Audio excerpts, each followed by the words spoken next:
जब भी चुनाव आते हैं तो जोर शोर से एग्जिट पोल की खूब चर्चा होने लगती है। इन पोल्स में तमाम तरह के कयास लगाए जाते हैं कि चुनाव में किस पार्टी के हाथ आखिर कितनी सीटें लगी, कौन सी पार्टी गद्दी पर बैठेगी और किसकी जमानत जब्त होगी। हालांकि कई बार ये एग्जिट पोल गलत भी साबित होते हैं। ऐसे में सवाल ये उठता है कि आखिरकार एग्जिट पोल क्या होते हैं, एग्जिट पोल के नतीजे कैसे तय किए जाते हैं, क्या इन्हें लेकर कोई गाइडलाइंस भी है। नमस्कार, मैं मेघा शंकर। तो आइए समझते हैं आसान भाषा में। सबसे पहले आप ये जानिए कि चुनावी सर्वे 3 तरह के होते हैं। पहला, प्री पोल, जो कि चुनाव की तारीख की घोषणा के बाद और वोटिंग से पहले शुरू हो जाते हैं। दूसरा, एग्जिट पोल, ये सर्वे वोटिंग की तारीख पर होते हैं। इसे पोलिंग बूथ के बाहर किया जाता है। वोट देकर लौटने वाले लोगों से सवाल किए जाते हैं। और तीसरा, पोस्ट पोल सर्वे, ये वोटिंग खत्म होने के बाद किया जाता है। आमतौर पर इसमें ये जानने की कोशिश होती है कि किस तरह के वोटर किस पार्टी को वोट देते हैं।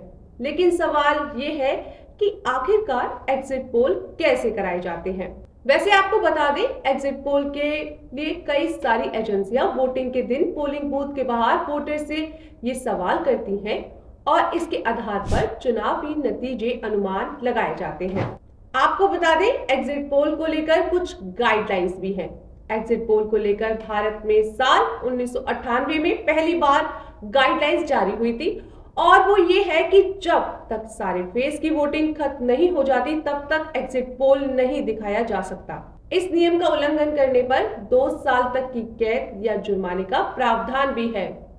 वैसे तो कई बार एग्जिट पोल के नतीजे बिल्कुल सटीक होते हैं तो कई बार गलत भी साबित हो जाते हैं। जैसे साल 2004 के लोकसभा चुनाव में एग्जिट पोल के नतीजे और चुनावी नतीजे बिल्कुल उलट से पुलट थे। पोल्स में कहा गया था कि एनडीए की सरकार बनेगी, लेकिन एनडीए ने 200 का भी आंकड़ा पार नहीं कर पाया था। ऐसे ही 2009 के लोकसभा चुनाव में एनडीए और यूपीए के बीच कड़ी टक्कर की बात हुई थी, लेकिन ये काफी पीछे रह गए थे।